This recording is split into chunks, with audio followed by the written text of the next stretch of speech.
Hi guys, welcome back to the channel with Coach Zach here today, helping a ton of people at the Obsessed Golf Club. Zach's going to go through some really important technique sort of philosophies when it comes to wedge play. Definitely an area that most people can improve. So Zach's going to run us through a couple of key points. Yeah. All right, Ty. So when we look at wedges and players struggling with wedges, a lot of times we'll see that the arm swing is way too big.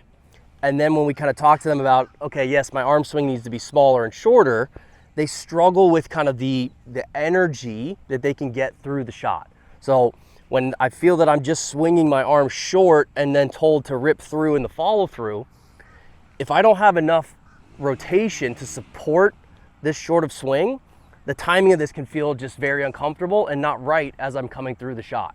Kind of feeling that I got to give it a little hitch or a little bit of extra as I'm going through. So a big key as you're practicing this is just making sure that you have enough of hip rotation and rib cage rotation to support this short swing. Because if I give this momentum and energy going back, now I have something that I can carry through the hitting zone and into my finish, which should feel a lot more free and a lot more stable through the entire swing. And why is it more evident in the wedges, do you think? Like they feel like they don't have enough time to get that turn? Yeah, I mean, I think very simply a full swing, we won't necessarily have it as early, but because the swing is up here and I have length to the swing, more time and more speed as I'm coming down, that it's gonna sink up more and I'm gonna get a very similar sensation through the ball, but I don't need it as early with the wedge or with the full swing. Gotcha. Right. No, I totally agree.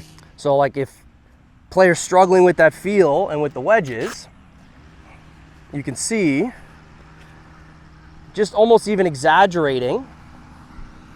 Can I feel like more of the pivot early to start the swing and then completing my swing with the good constant energy, good speed to it. Short, good pivot. Ripping through to the finish. And you can see how there's still a lot of pivot speed in there, where I always say if you don't have any stored, it's hard to unload it, right? So when Zach pivots back, he's got something to unload. If he just was hands and arms, that's what would be unloading. And that's when players are like, man, I don't have any way to create energy in this motion. Yeah, so I think it's as you're kind of practicing this and working on it, you kind of have your full swing buildup and sensation of how the pelvis moves, the rib cage and the arms work to the top of the swing. But it's okay to allow yourself to have a little bit more depth and a little bit more rotation of the rib cage and the pelvis to hit these shots. Awesome, man. That's great. That's great. Super helpful. Hope this helps you guys at home. That's why we do this. We want to help as many people as we can. If you need more help for you, make sure you check out theobsessedgolfclub.com. Coach Zach, Coach Mike, and myself are helping lots of players there. And if you feel like it's a fit, we'd love to help you too. Awesome. Thanks, guys. If you are obsessed with this great game and want to be part of the club, make sure you check out theobsessedgolfclub.com and join the waitlist.